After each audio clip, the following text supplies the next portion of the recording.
Okay, so we're recording. Sandy, welcome to Elmhurst College. All right, thanks for having me. Delighted that you're here. Would you like to say a few words to introduce yourself to the students and faculty of Elmhurst?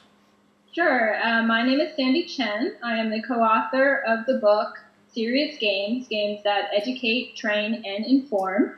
I have been working in the game industry for over 10 years as a producer, a writer, and a game designer. And if you've been working for over 10 years in the field, you must have been around when serious games kind of began to happen.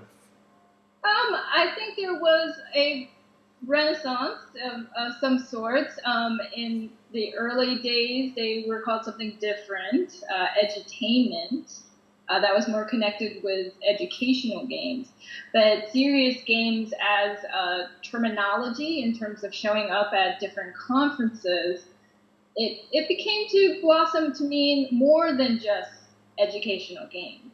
There would be games for training and healthcare, the military, even stockbrokers of any kind, or maybe political games or social impact games. Games for change started out of this. Right. Now, you're a designer or developer of games as well as a scholar of the field? Yes, I have been employed at various companies as a game designer. Mm-hmm. So, what about the word serious? It's in the title of your book. And by the way, we're reading your book cover to cover in the course. I read a lot of books in preparation for this, and I thought yours was the best foundational Yes, text. that was our goal, to provide an overview Right. of serious games at that time. And I'm pretty happy that it has grown. In terms of the word serious, it was not a terminology that I created. It came from another book by Clark Abt. It was called Serious Games, where he was talking, or at least looking into the future about when games would be used in the classroom. Mm-hmm. And unfortunately, still to this day, it's not reached the point to what he predicted would happen in the book. But he was hoping that games could be utilized to further the education in public classrooms. Right. We're going to be talking with Clark during the semester as well.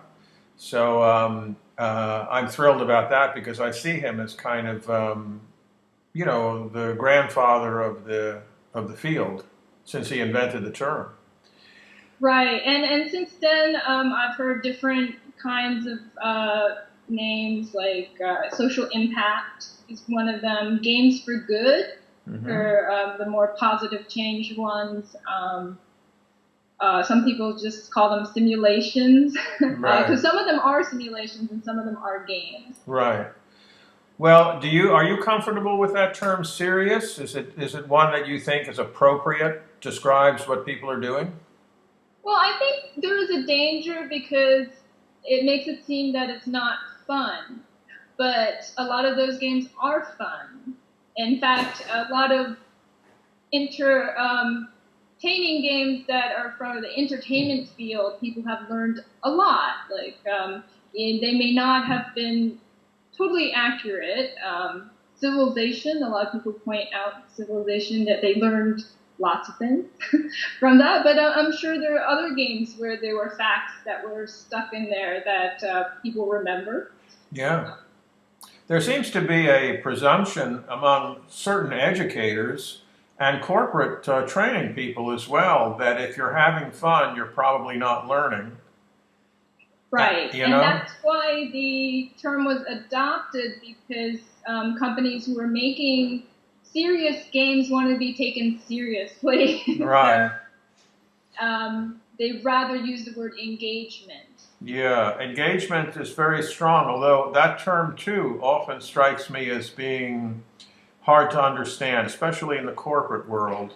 Uh, and I tend to want to argue with people like Clark Quinn, who's written extensively about the use of games to engage people.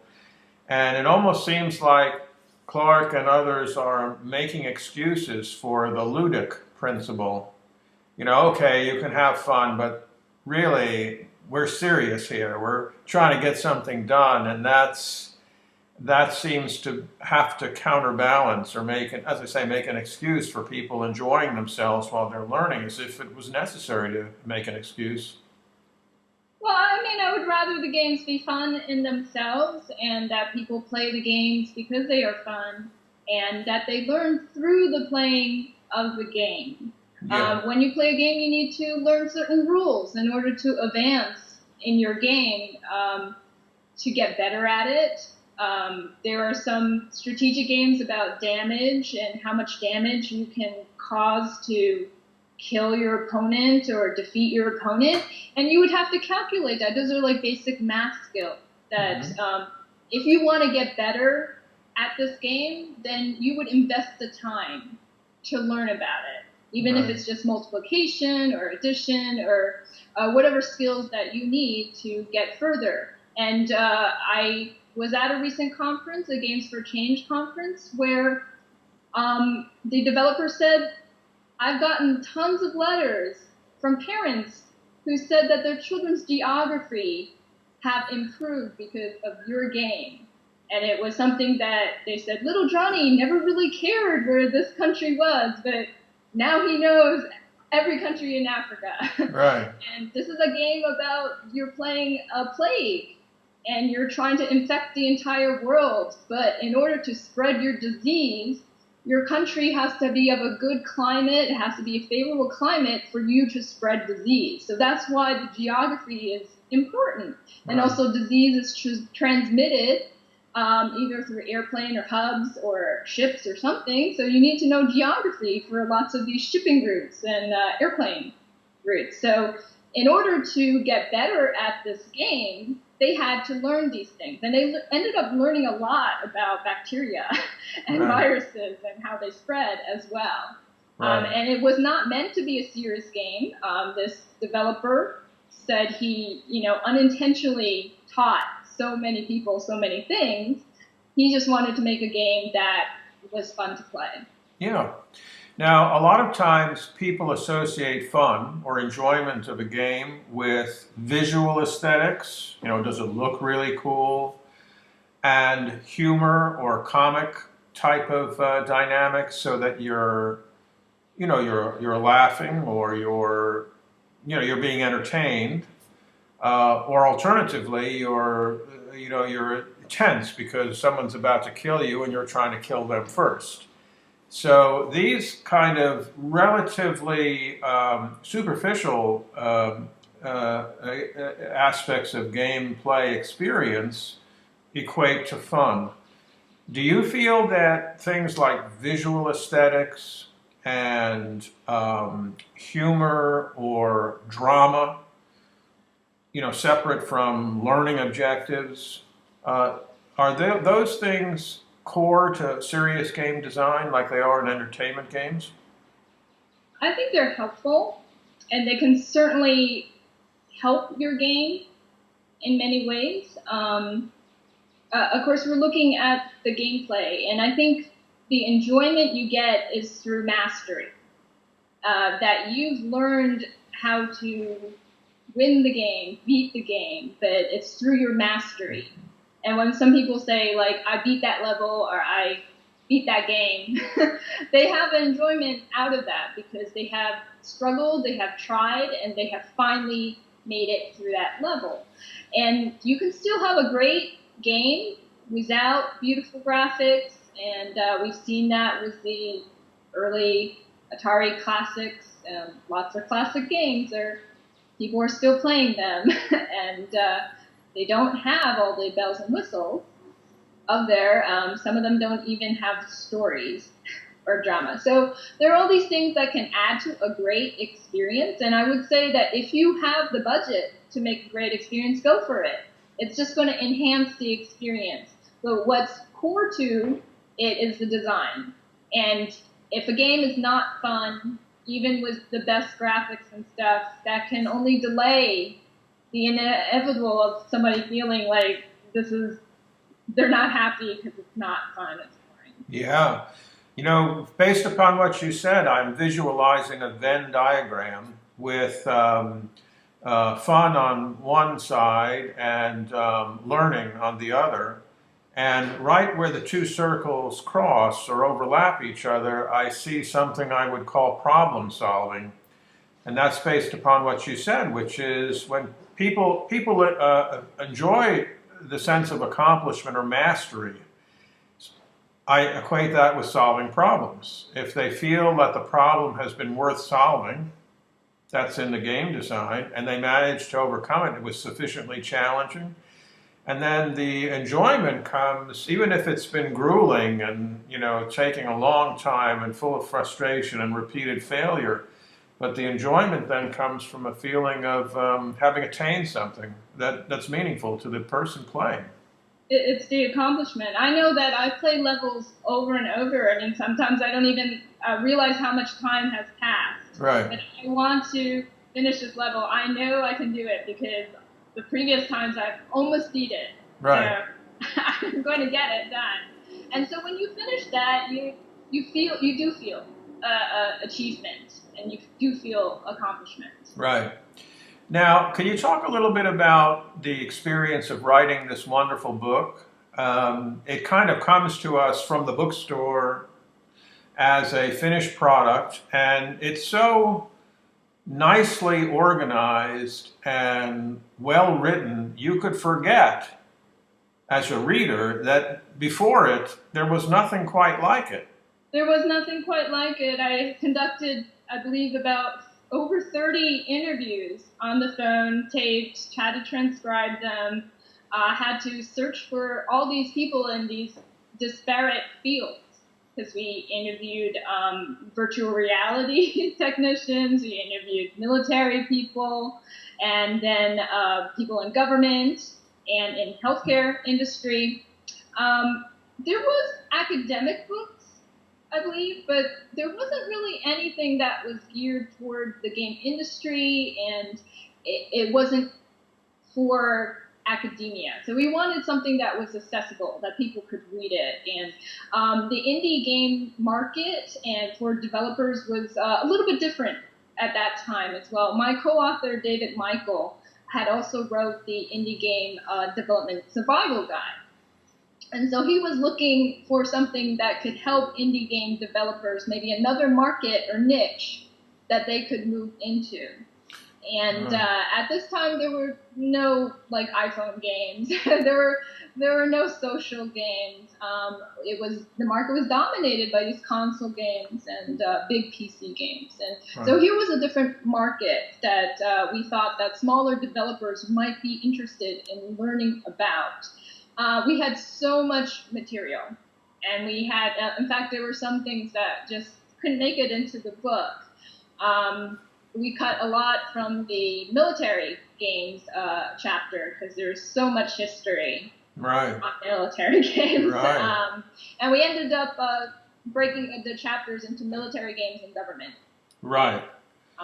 Right. So there was a huge history on military games and training simulations for military, and as it was going on, we learned more about these art games and political games, and we wanted to write about those too. So it did take a lot of organizing. We had David did most of the writing, I did most of the collecting because I have a journalism background. I have written for several of the game publications before, so I could reach out to these people, call them cold, and ask them for interviews on the phone. Right. And you do make the point in the book, now the book goes back a few years, so I'll ask you to tell me if this is still true, but you make the point that serious games are a good fit for a game studio or a freelance designer to be able to fill in the gaps between larger, more remunerative jobs. And is that still how you feel about it? That it's kind of a... It's a different setup. When you're getting a commercial publisher, they pay for development, and it's based on whether you get the deal or not. If you're working for the government, it's pretty steady. I mean, they may not pay you up front right away, but it's slow and steady. It's there, you know, it's work that you're going to have. Right. So it's basically different models and different ways of getting income.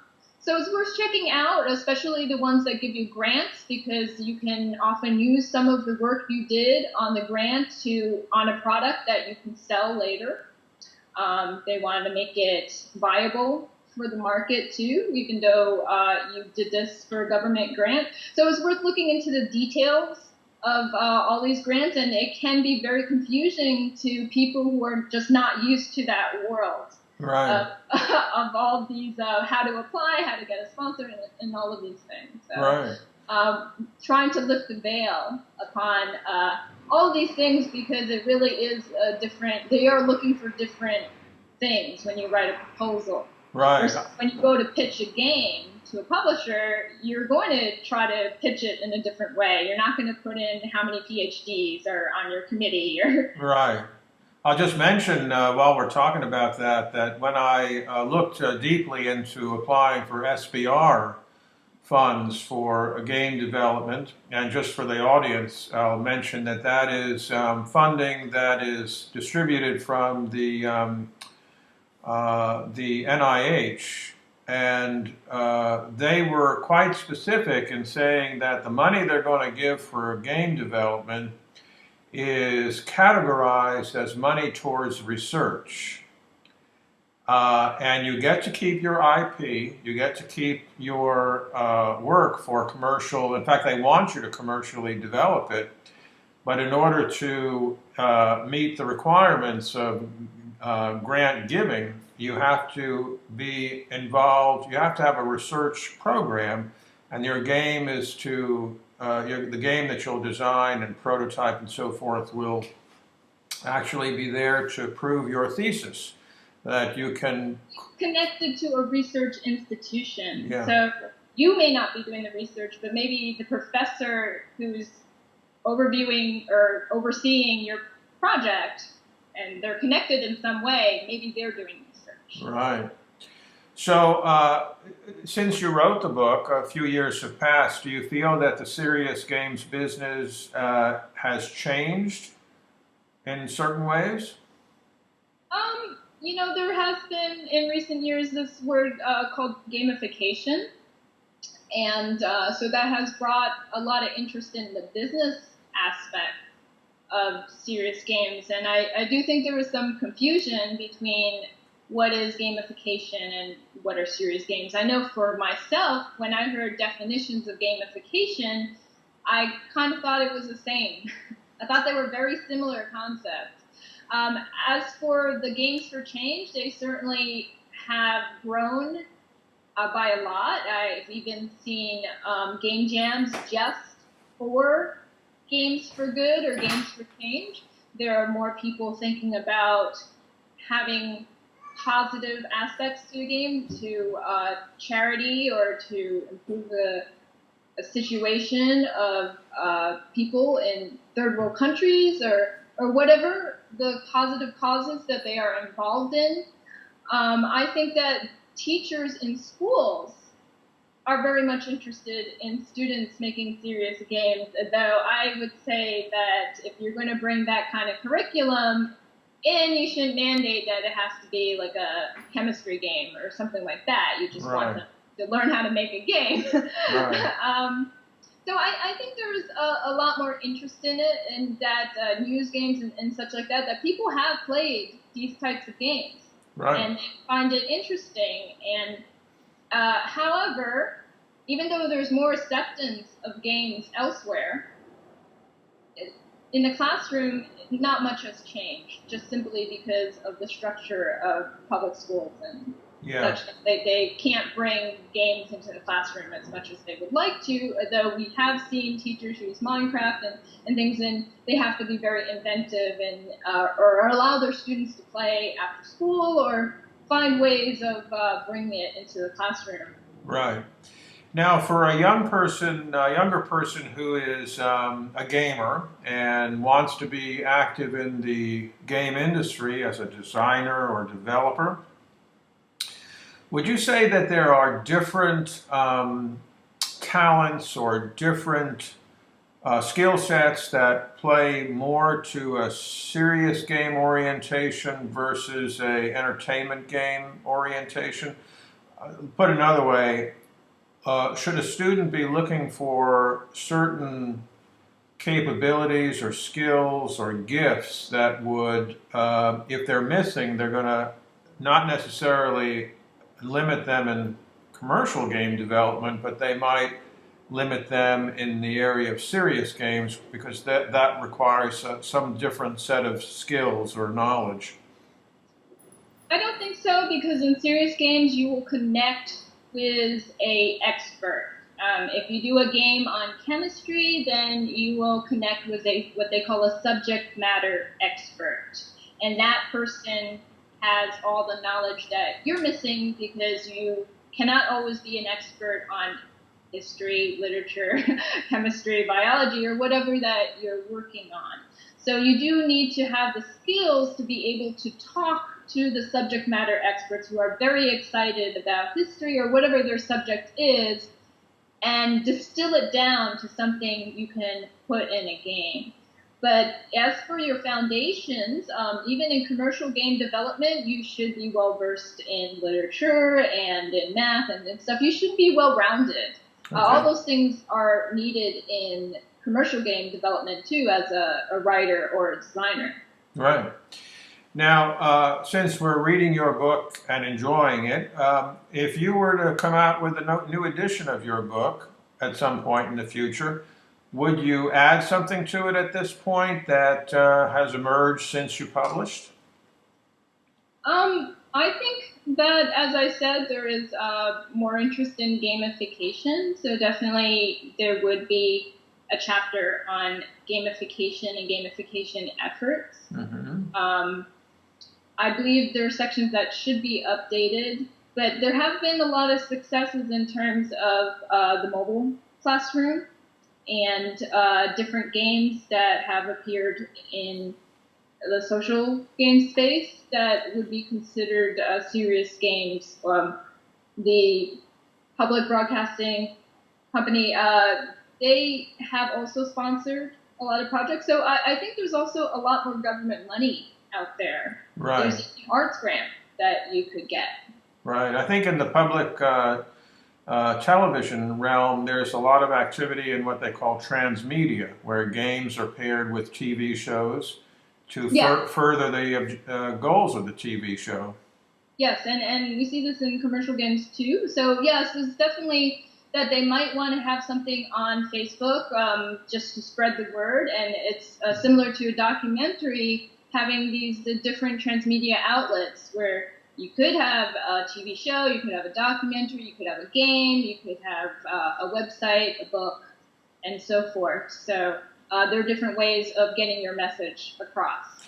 Now, earlier in the conversation, you said at the time you were writing the book, around then, game equaled console more than today. Consoles were a dominant platform for gameplay. Well, there were also downloadable casual games at that point. That was still PC. Yeah. And so I think that there wasn't this large broadband penetration in terms of MMOs and things like that. So. And games on CD-ROM years ago were popular, but they seemed to fizzle out. Maybe because... Well, there were games on Laserdisc, too, so the technology has moved on. Yeah, exactly. But it sounds like with social network or internet-based games, web-based games, that that is sort of an unlimited arena for development because the cost is much lower for distribution at least, and maybe for development as well. Probably for development as well. I think what it is that if you're a commercial game publisher, unless it's a lower budget item, you're probably not interested in making a serious games. There was one for the military that did come out that was used for simulation in the military, and it was released as a public product, but there was not really that big of a market. So you were looking to release it independently, if any. Right. Or there were some smaller publishers of educational software. Mm-hmm. But right now, you could develop something for the iPhone or iPad or the web, and you don't need a big budget and you don't need a big team. Right. Would you say that it's still true, though, that a serious game kind of needs a sponsor and needs a kind of controlled environment to be deployed in versus the open market? Because people don't buy serious games for pleasure. They are assigned serious games in school or at work, but we don't really have a commercial market for serious games, do we? No, I would say that the two games that I've talked about, I believe one is called Outbreak and one is called Plague. They were successes, or at least Plague was. And they were not thinking of it as a serious game. They were thinking of it as a game. Right. So you can have these very accurate, because he studied, he wanted the correct representation of how these diseases multiply and spread. And you will learn that if you play this game. Right. And people play it because it's something that they enjoy, and not because it was assigned to them. Right. And with Outbreak, a lot of these games are developed in schools and universities. So, but this Outbreak, I believe, is another similar thing about vaccinations, and they released it as a zombie version. And that did very well too, but it still teaches you the same thing. Right. About vaccinating against the zombie apocalypse versus, vaccinating against some known disease. It's still the same concept. Right. So what they're trying to convey is it really depends on your purposes. Now, if you want to have a game for the classroom, then you would deploy it in the classroom. You're not looking for it to be a commercial success. Right. But you can definitely have a game that is pulling together accurate information that is able to teach people things and still make it an entertaining concept and an entertaining experience. Right. And deploy it in the iPhone or market. Yeah. I think there's one example of what you're talking about when somebody came up with a game about peace, making peace versus making war. And it was focused on the Israeli-Palestinian conflict. And I think that got fairly popular distribution as well. Even though it was topical and it was educational, it was sufficiently entertaining and relevant so that there were no barriers in terms of wanting to play it and being able to enjoy it. So looking into the future, technology is changing all the time. It seems that game-based learning is becoming more and more attractive as an alternative to conventional e-learning in the corporate space or conventional or traditional pedagogy in the schools. Do you see trends from your perspective today that are going to describe a different kind of industry, say 10 years from now, 15 years from now?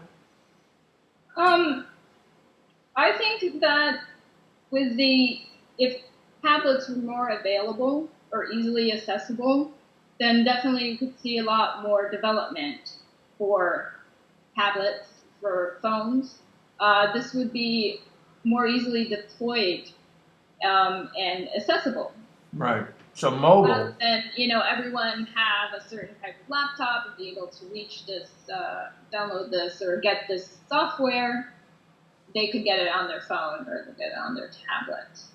So that's even going on with the commercial game. Right. Into. Right. mobile devices are key, or they call it M-learning, I think, in the corporate space. Very good. Well, I appreciate your getting together with me today for this conversation. If I could, I would send you all the books so that you could sign them for us and bring them back. But Oh, well, David can do that. I believe he he still has some copies. still has some copies. All right, well, we'll let the bookstore know about that. And Sandy, thank you for writing the book. It's wonderful. And thank you for talking to us today. One of the assignments in the course is for the students to review the book. And after they write their own review, they should go on to Amazon and compare and see what others have to say. So maybe we can form a compendium of all those comments and forward it to you. Oh, I would appreciate that, and I hope that they find it very useful in their study. Okay, are you writing anything else in book form at the moment? I have only contributed to several game writing books at this time. I have done a chapter called Writing for Serious Games. Oh. That appeared in, let's see, I don't know the exact title, but it was for writing for different genres, and I contributed, or at least helped in contributing the article chapter on writing for serious games, which I do talk about subject matter experts, how to work with them. And David and I also have an article on Gamma Sutra that is not in the book, that a lot of people cite, which is called Proof of... it's an article on assessment. It's called Proof of Learning, and that's a very big topic. Yeah, those both sound great. In serious games, and it's a topic we have talked about at different conferences about how do you measure proof of learning, which is very important in the educational field. Right. Well, if you have a link to that handy and send it to me, I'll post it on the learning management system so people can go read it after they watch this interview. I will do that. Well, thanks so much. Thank you. Have a great day. Bye. Bye now.